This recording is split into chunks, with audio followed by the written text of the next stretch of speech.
Hi everyone, I'm Jesse, and today on Jesse's Lego we are going to be doing the build and review of Lego set 10312, which is the Ideas Jazz Club, formerly the Creator range. So I'd originally prepared a very long, very waffle-filled video for you, which was like going through bag by bag, me a kid in a candy store, pointing out all the cool details with this set. But we've condensed that now down to the first 5 bags, which is the ground floor, second 5 bags, which is the first floor, and then the last 5 bags, which is the rooftop and everything else. So it'll be a bit more succinct, but still have the same amount of kid in a candy store moments. So this is always an exciting time of the year for me when we get the modular buildings, because once I've built a modular building, it means that one of the blank spaces my town is occupied. So there's a couple of blank spaces around that you might be able to see from this angle. So always appreciate when these come out. We've only got 3 spots left in the town. So at the end of the video, we'll go through and we'll pick which location this one looks best in. I'm coming to you through a tripod today.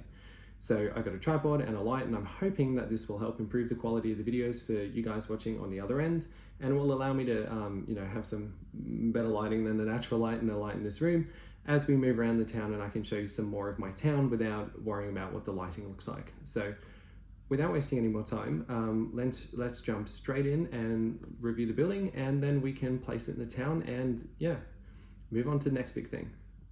So to start off, these are the 8 minifigures which come with the set and the 2 animals. So we've got the tailor, who's from the first floor of the yellow building.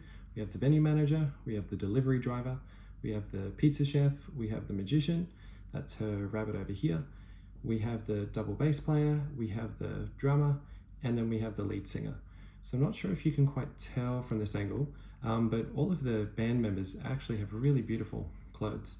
They've got a metallic print over the front and back, and it just, I'm not sure if it picks it up fully on camera, but it looks great in person. This is good selection of minifigures too. A lot of them are quite normal looking people, which you don't always get with these sets. So you could repurpose them for anything, really, or just have them as civilians. It's nice to kind of have civilians to go around as well. So a cool little detail, which I can't remember seeing before about the instruction manuals, is that now, apart from being printed on different color pages, they have a little bit of information, a little bit of trivia every so often that says things like the sewing machine in the second floor was used to make the gown of the singer minifigure, or other bits about artwork being purchased from the boutique hotel, or the rabbit being purchased from the pet shop. So this one here talks about the hanging baskets, but it's nice to have in here, like in the instruction manual at different steps, all this little bits of trivia and other information to help either contextualize the build or reference other modular buildings that have come in a series before. So we're going to start off with the ground floor, and if you take a look at the outside of the building, you'll see that the colors are actually different to the upper levels. So we've got the blue, the medium blue, and the dark yellow, and over here we have the light bright yellow, and this is the pizza shop, and over here is the jazz club, which we can see inside. So as we come around the building, there's not too much to see on the left and right hand sides, but when you get to the back, you've got your typical stage door over here, with which, I think it looks like a backstage door anyway. It's got the light on top, and over here, foolishly, I thought that was a hutch for where they kept the rabbit. So I was expecting the rabbit to go in here the whole time, but actually this is firewood storage. This covers a nice joint in the back. And as we come around here, we've still got the outside of the pizza oven, which goes all the way onto the upper floors as well, and a beautiful trellis over here. Interestingly though, the table, I thought the table would be closer to the front of the restaurant, but the table's right on the footpath. Over here is the door up to the upper levels. Surprisingly, it's outside access to the upper levels and not access through the building itself. So all the purple doors lead to the tailor, which was a nice touch that was informed to me by the instruction manual. I didn't work it out otherwise. And yeah, you've got a nice retro looking Art Deco marquee over here. Reminds me of like an old cinema. You've got the window for the ticket operator over here, and then the door to enter on this side. There we go. So on the inside, which is the most exciting part of this build, of course, you have the curtains and the spotlights over here, but this part actually comes off very conveniently to help you rearrange or reset the stage.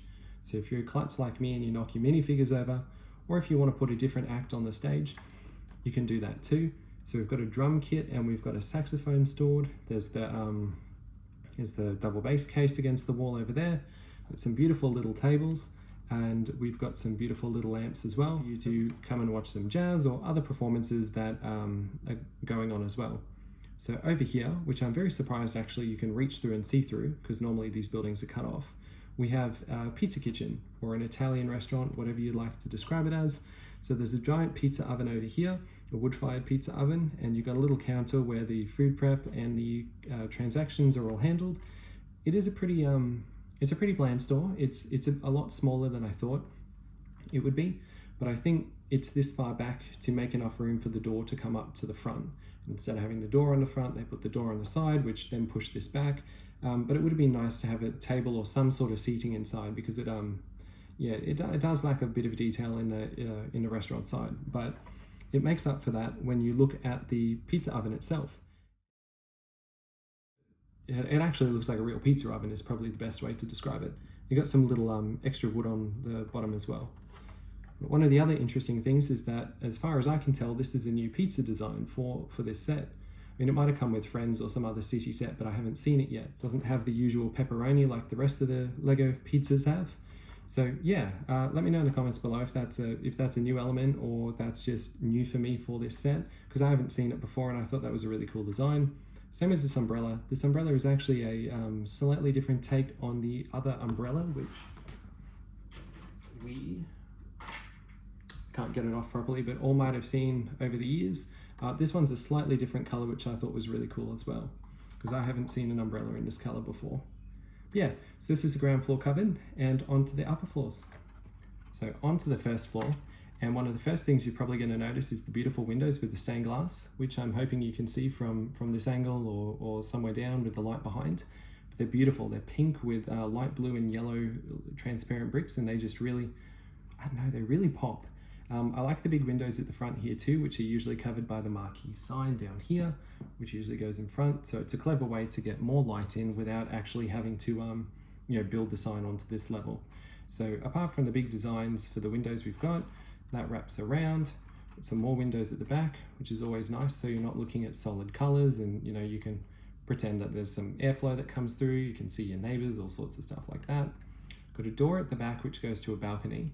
Now I think this one here was a little bit of a missed opportunity, because we do have doors in brown, like this one here, that have the windows that go through. So you could easily see, have vision out to the back and let a bit more light in, but it is a bit dark without the without light coming through. Come along here and you've got beautiful windows at the back too with the arches. Got the hanging baskets at the front with the recessed windows, and some beautiful wrought iron Juliet balconies as well. So when we look inside, I'm hoping that you're able to see the gramophone here as well as the hole down to the stage below. So for the venue manager can actually look down and watch the performances going on, which is, I think, a really cool touch, just to have that whole corner of the floor hollow. And it adds a nice layer of depth when you've got the building on top as well, and you can see down to the floor below. So this here is the tailor's office. And I've taken out the sewing machine over here because this is a really beautiful design for a sewing machine and one of the best minifigure builds in the entire set. So I've got a classic sewing machine on a table with a foot pedal down here, and it's sewing some curved fabric above. It's got the big wheel and the needle and everything, and I just thought that was really cool. And for anyone out there that likes sewing, they're probably really going to like this design too. So when it goes back in, takes out the better part of that wall at the front over there, and we've got some material over here, and we've got a mannequin. But another missed opportunity I think there was with this fireplace. It's really cool that they've actually kept the fireplace coming up, but I really like that they put the window on the back in black with a grill, because I've used that design before for a fireplace and I think that's really cool. So it's nice to see it in a set. But I just think that this fireplace needs like a hearth or a mantelpiece or something. It's so flat you'd forget that it was a fireplace in the first place. You need it to stand out a bit more, and just for a couple more bricks, whether it's corner tiles on the bottom or a mantelpiece, between 2 to 4 bricks, you could have made something, Lego could have made something quite nice out of that. So I intend to do that when this set's in my town and I go back and make a few of my own touches to it. But yeah, this is how the first floor is looking, and I really like it. You actually don't have to use these I'm surprised the set doesn't come with apartments, but I think you could very easily take the decor out of the jazz club and of the tailor's office and turn them into 2 tiny little self-contained apartments, because they've each got their own door that comes off the hallway over here. And over here we have the third floor. So the third floor has the same beautiful stained glass designs, same colors that come around the back, same sort of windows too. Over here, got a plant in the hallway, which you can see through there, getting some nice light. So over here, we've got the balustrade that goes up and around for the stairs, which I think they've done really well because they've put telescopes with the macaroni tiles and the flat tiles on top. So that's a really nice look when it's coming through here as well. It doesn't take up too much space, so I always appreciate that. And then over here, we've got another one of the really great builds, which is the vanity. And then coming around over here to the other side, got a little box for the rabbit, and we've got a nice little couch over there too. I'm getting really impressed with the furniture designs that LEGO keeps coming up with too, because every house or apartment would need sofas and beds and things, so it's really nice to see that there's yet another really nice design that if you wanted to copy it to put in one of your other buildings, you could as well. So onto the third floor, and as you can see here, the roof design carries on the design from the left and right hand side of the building below, and the central area has a beautiful roof design too. So this was a lot of fun to put together, and I appreciate all the tiles that have gone into the top as well, because I always go through and tile the top of my roofs, partly for dusting, but also partly so that I can put minifigure scenes on the roofs and make use of the space as well. I mean, I got limited space in Bricktopia, so I'm always fond of using the roof and behind the buildings to add extra scenes and put some extra details into my town.